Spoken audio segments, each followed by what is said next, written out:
Today, ladies and gentlemen, we will discuss the second part of the theme mergers, acquisitions, transformations and the like. And we do so in the light, sir, Dan, of the slogan, the philosophy of your program, Utrecht School of Economics, stating that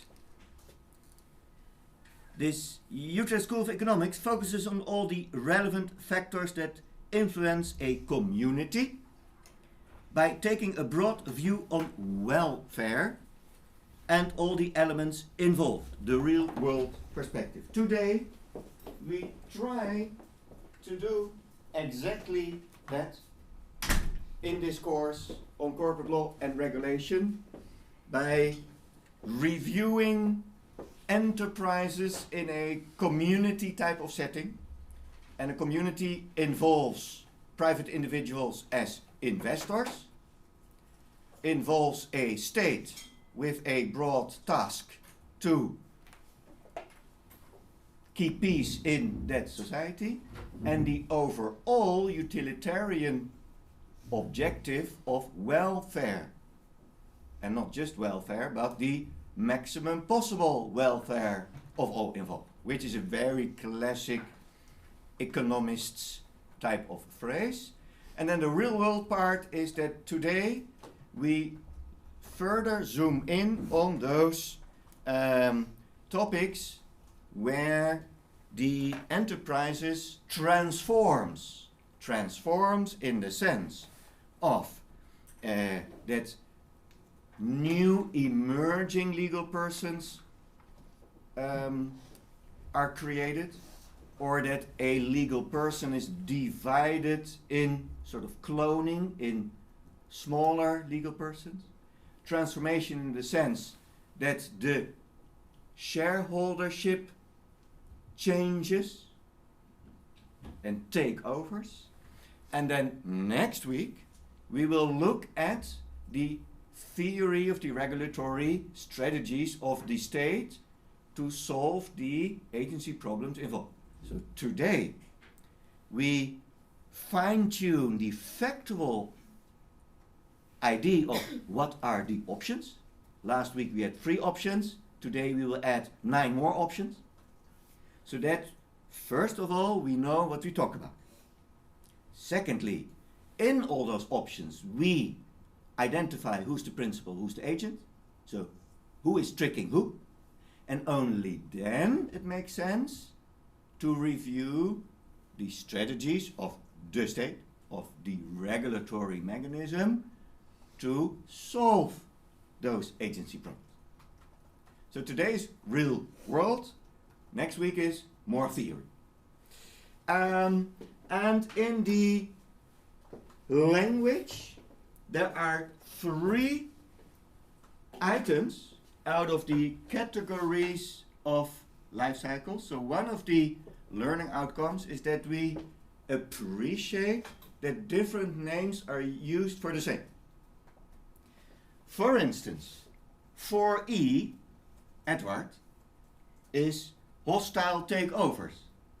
Hostile takeovers consist of 2 words, hostile and takeover.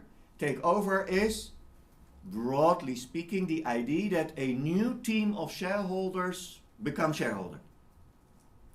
And hostile means that certain parties are not in favor of that takeover. And those parties could be 1, the management. Why are they not in favor? Because they feel they will be dismissed by the new shareholders. Or the former shareholders. How on earth could a hostile takeover ever happen? We talk about listed companies. The maximum shareholdership is roughly 11%, with some exceptions. So from a democratic point of view, sort of majority decision-making point of view, if people are opposed, then things do not happen. But hostile takeover can take place in a jurisdiction where a certain amount of majority of shareholders can push through their desire to take over, and then the minority shareholders have only a option to, okay, sell their shares pertaining to shareholders. What about management? Well, management has no say. Management is delegated management, remember? That is just the robot doing the job in the legal person on behalf of the shareholder. So they are not owner. They, politely speaking, they have to shut up and do their work from the perspective of shareholders. However, in the jurisdictions and in the minds and brains of participants, no one talks about shareholders, everybody talks about the boards equals shareholders. Because they're on television, they know what is going on, they are the advisors, they seem to run the show.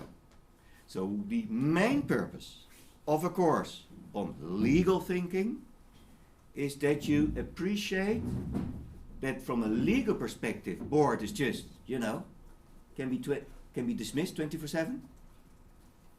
So who are they? And that in the real world, they are sort of the drivers. And those two perspectives, I repeat every week until you sort of start to pick it up, is sort of one of the learning goals of this whole course to appreciate. So that about takeover. And last but not least, chapter 8 focuses on this hostile takeover. Because then legal systems are tested to the max.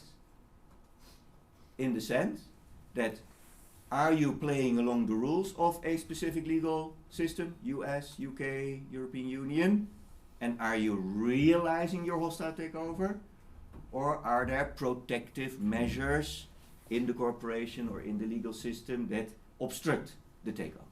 The theme of chapter 8. 1. 2. 4D, chapter 7, reviews significant transactions as a theme. In particular, chapter 7.4, because 4D is about significant transactions in general, including changes of articles of incorporation, etc. And one of those significant transactions are the mergers, acquisitions, and the like. So when we talk about the theoretical foundation, there's a one sort of Olympic two-step approach, sort of the major changes approach and the hostile takeover approach. Last but not least, in my overview, I combine those two in the title Transformation.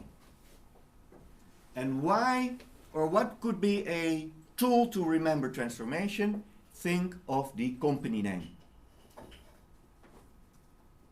Think of the takeover of the electricity company or utility company called Nuon, which is taken over by a Swedish company called Vattenfall.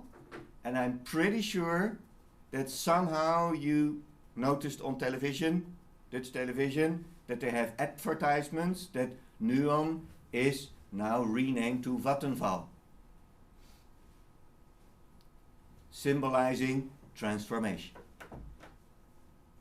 Transformation for the outside world, new owners, new name, new atmosphere. Transformation for the employees, you know, a new logo on your salary slip and probably a different number and a different boss who most likely dismisses you, etc. Transformation in that sense. And transformation for sort of external parties, creditors. Even, ladies and gentlemen, in the reality that the legal person Nuon continues to remain the same. because Vattenfall is the shareholder of the Nuon Limited Liability Corporation, which is not a public company, but just as a remembering tool of what is meant with transformation, that you talk about that the legal person remains the same, but everything around it changes. That is what transformation is. And transformation is seen as the opposite of ordinary management, the day-to-day management, which is interesting in itself. Okay, that about the titles. Then we move to the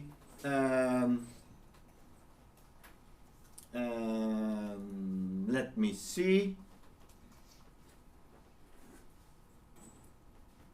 One more term, the acquirer. Acquire is the entity that receives in ownership something, and that is to be understood as the new shareholder. That is, roughly speaking, the acquire definition. Okay, let's repeat the three initial types of transformations: mergers, acquisitions, transformations, significant transactions, hostile takeovers, all synonyms in a certain sense. The three flavors we discussed last week, so that we can build on that. Remember, the ingredients are shareholders, a legal entity, so this legal fiction, registered in a register, a board, and then this hybrid economic concept of the resources, capital and labor, etc., owned by the legal person, in principle. And those are the ingredients. Flavor one is the classic situation that a company, for instance Vattenfall, purchases all the shares of another company called Nuon, selling electricity and gas or whatever they sell. And then in the new situation, Vattenfall Aktiengesellschaft in Sweden, or whatever their name is, owns Nuon, the company.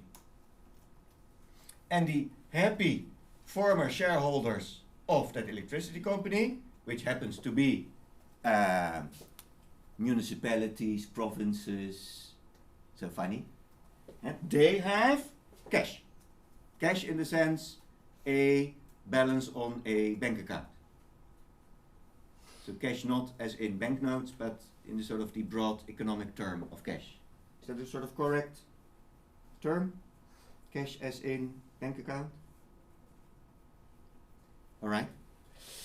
Second flavor is that the same company is interested in the significant transaction, takeover, merger, acquisition, etc., but that the shareholders are not receiving cash, but shares of, in my example, Vattenfall, the electricity company in Sweden.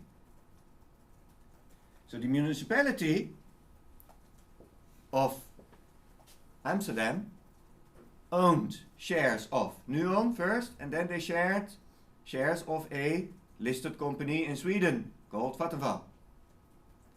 In their books, hopefully, the value of those shares are the same. So when you take the balance sheet of the former owner, it says financial assets, value 2 billion prior and after the transaction. But if they want to go to a shareholder meeting, they cannot go to Amsterdam because they have to go to Sweden, because all of a sudden they have another company in ownership. Flavor 2. Flavor 3 is that a company like BlackRock or Matterfield or all kinds of other investment companies of Warren Buffett or these types of entrepreneurs on the globe who own bunches of companies, and those companies are not interrelated. Example last week, cars, electricity, nuclear plant in Brazil, airline in Malaysia, you know. Be happy, buy companies.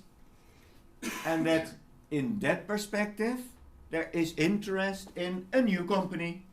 Let's say a train company in Australia. And then, in the new situation, that shareholder enterprise is the happy owner of the previous company and a completely not related company somewhere on the other side of the globe or next door. Those were the 3 flavors we discussed so far. And here, each time, it is about the transfer of ownership of the shares. And now we move to the next 9 types of significant transactions around the identity of the company. Again,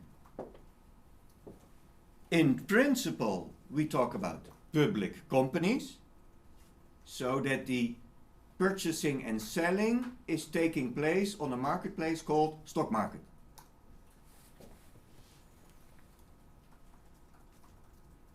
As if you do it with an app. Let's buy Shell. Hypothetically possible. Obviously, if you purchase all the shares of Shell, then all the major shareholders, Dutch pension fund with 5%, the municipality of Amsterdam 3%, the royal family 20%, they do not respond to an app. So you have to call them. And you have to sit with them and say, okay, are you interested in selling me the thing? That's one. 2, private companies are involved because all the subsidiary companies of those multinational enterprises we talk about are, in the view of jurists, regarded private companies. Why? Their shares are not traded on the stock market, only the mother company is traded. And they are, and who is owning the shares? The mother company. And they are private because they have this form of this, in the Netherlands, BV, or in Germany, the GmbH, or in Delaware, the private limited corporations and equivalent. Remember that we made that distinction between the public version and the private version also in the technical legal form. And obviously we talk about these types of companies, mostly private companies, that are having a nickname called startups. When we talk about companies in the technology field, then all the mergers and acquisitions is about startups.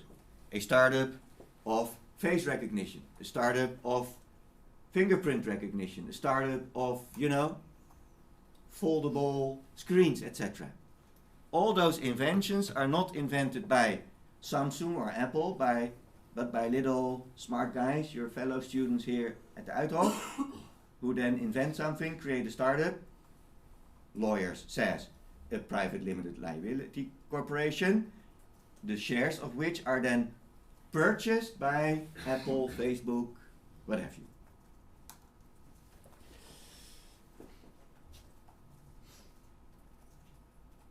Secondly, technically, the legal activity of acquiring the shares is called the share purchase agreement or equivalent. That is contract law. That is as if you purchase a car and on the contract it says which shares, when and which price. And a few other details, 1,000 pages. But that's basically what it is. Contract law, Michael Milo, last quarter, nothing special. As if you purchase a cappuccino, that cappuccino, latte, more sugar, and this price, 250, done. offer acceptance. A lot of fuss for a very simple legal concept.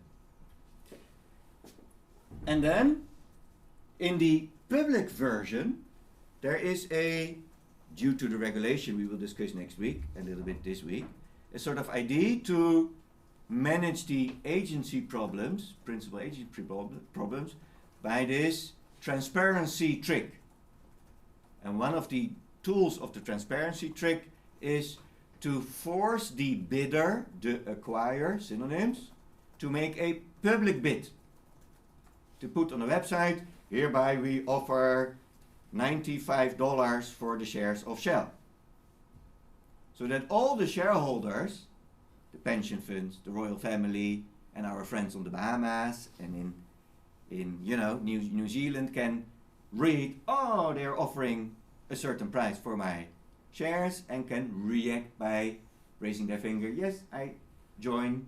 And if everybody joins, it's not a hostile takeover, and if a certain group does not join, it could become a hostile takeover. Talk about that. So that is the share transaction. Then we move to the asset transactions. The asset transactions is about the assets of a company, machines, clients, paperwork, whatever. And that is also done on the basis of a contract. And then the payment goes from the buyer to the seller, and the assets go from the seller to the buyer. That is the second cluster of significant transactions. And then last but not least, we talk about the merger in the strict sense of the word. Merger as in that a situation of two legal persons in the technical sense of the word is replaced by a situation where there is one legal person left, the emerging or remaining legal person, and then by the operation of law, a trick by lawyers, that new corporation is then the owner of all the assets and the liabilities of that former legal person, and that is the third flavor we discuss. And let's hope that at the end of today or of this week, after some additional reading on your side, you appreciate very precisely that merger could mean two things. One, this fusion of actual legal persons, and more broadly speaking, that if Vattenfall purchases Nuon, that you could change all the company names to Vattenfall in Sweden, in the Netherlands, etc., of all the separate daughter companies, and present yourself to the outside world as one enterprise consisting of 200 little legal persons, which in the eye of the consumer feels as they merged to one company called Vattenfall. And lawyers make this distinction. We look at those legal persons, and the Vattenfall example is then merger in the broad sense of the word, and the legal merger is to be discussed in the strict sense of the word. Okay, let's move to the process of such a significant transaction.